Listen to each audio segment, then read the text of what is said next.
Olá, meu nome é Zenaide, eu sou graduada em Direito, tenho uma especialização em Gestão Pública e Sociedade e tenho um mestrado em Adolescente em Conflito com a Lei. Sou promotora de Justiça da Comarca de Palmas na área da criança e do adolescente. Sou promotora de Justiça da Infância e Juventude. A atuação na área da infância e juventude, para o promotor de justiça, ele trabalha especificamente em duas vertentes. Numa delas, ele trabalha com a proteção e a defesa, e na outra, ele trabalha com a repressão aos atos infracionais, que são, em outras palavras mais simples, o crime quando ele é praticado por um adolescente. Então, nós chamamos de ato infracional. Na parte da proteção e defesa, a principal atuação do promotor de justiça é a mediação de políticas públicas. Para mediar as políticas públicas, o promotor de justiça, ele conta com uma equipe.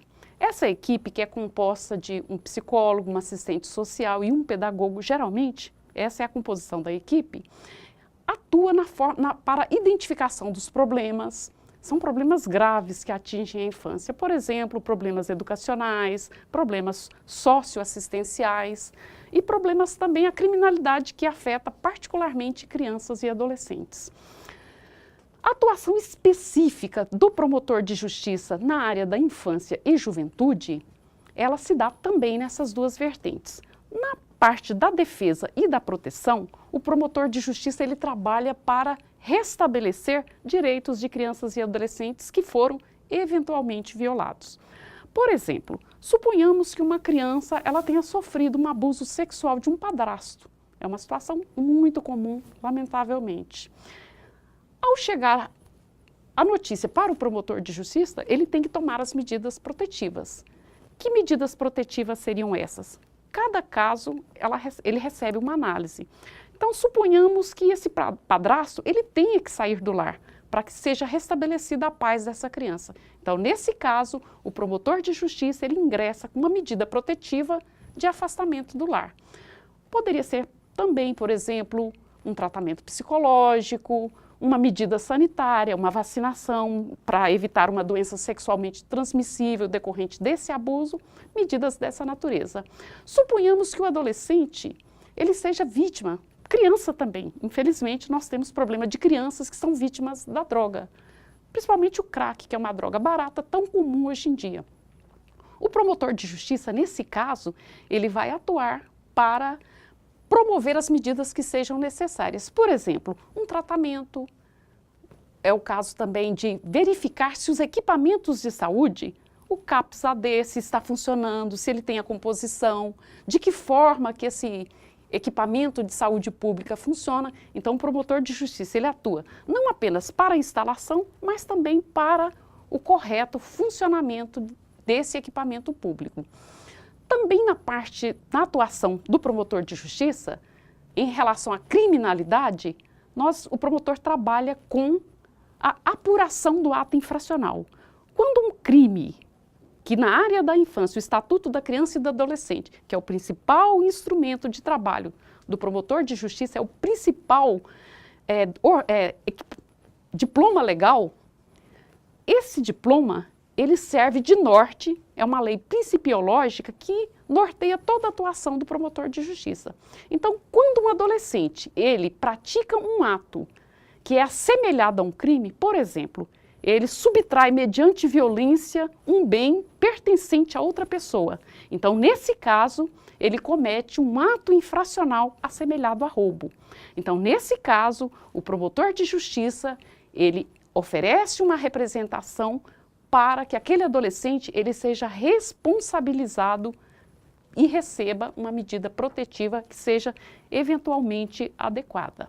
Então, o principal instrumento da atuação do promotor de justiça é o Estatuto da Criança e do Adolescente. A par do Estatuto, nós temos outros instrumentos legislativos, as convenções de direitos internacionais, nós temos o Código de Processo Civil, que norteia a atuação jurídica do promotor de justiça, e temos também o Código de Processo Penal e de Processo Penal e de Direito Penal, que servem para a definição daqueles atos que são assemelhados a crime. Então, todo esse aparato legislativo, esse ordenamento, ele serve de norte para a atuação do promotor de justiça e delimita aquilo que ele efetivamente tem que fazer. Dentro da área da infância e juventude, o promotor de justiça ele se depara com situações muito frequentes. As situações mais comuns na área da proteção são as violações dos direitos de crianças e adolescentes. Essas violações, por exemplo, poderiam ser educativas, que é uma coisa muito comum que nós nos deparamos todos os dias. A criança e adolescente a criança que não tem vaga numa creche, o adolescente que não tem uma vaga numa unidade de escola, ou outras questões, uniforme escolar, alimentação, transporte. E nós temos também as questões relativas à parte infracional. O adolescente que comete um ato infracional e ele eventualmente necessita de ser segregado, ou seja, ele tem uma internação provisória. A internação provisória seria a prisão provisória, para que você entenda bem, que é semelhante ao que acontece com o adulto. Só que para o adolescente a gente chama de internação provisória. Essa internação provisória é um processo cautelar de segregação desse adolescente. Então, o adolescente que eventualmente represente um perigo, o promotor de justiça ele verifica se seria o caso mesmo de afastar aquele adolescente. Se for o caso, ele então faz um pedido, uma medida de internação provisória para esse adolescente, como forma de afastar aquele adolescente da sociedade. Esse, em geral, em resumo, esse é o trabalho do promotor de justiça. É uma atuação muito variada. Todos os dias são problemas novos, a sociedade ela vai mudando, os problemas educacionais, problemas de saúde, problemas assistenciais, mas em resumo é isso aí. Então as pessoas que vão atuar com criança e adolescente, qualquer forma de atuação, seja uma atuação religiosa, uma atuação de lazer, educativa, ela precisa passar pela fiscalização do promotor de justiça. Essa pessoa, suponhamos que você queira montar uma ONG e trabalhar com crianças e adolescentes. Por exemplo, uma escolinha de futebol. Será que eu preciso regularizar isso aí? Precisa. Você vai ter que fazer sua inscrição e vai passar pela fiscalização do promotor de justiça. Então, tudo que diz respeito a criança e adolescente, que para a nossa Constituição é considerada prioridade absoluta, você precisa passar pela fiscalização do promotor de justiça. Uma forma bem resumida, essa é a atuação do promotor de justiça. Se vocês quiserem conhecer mais, eu me coloco à disposição e o Ministério Público está de portas abertas para responder eventuais dúvidas que vocês tenham.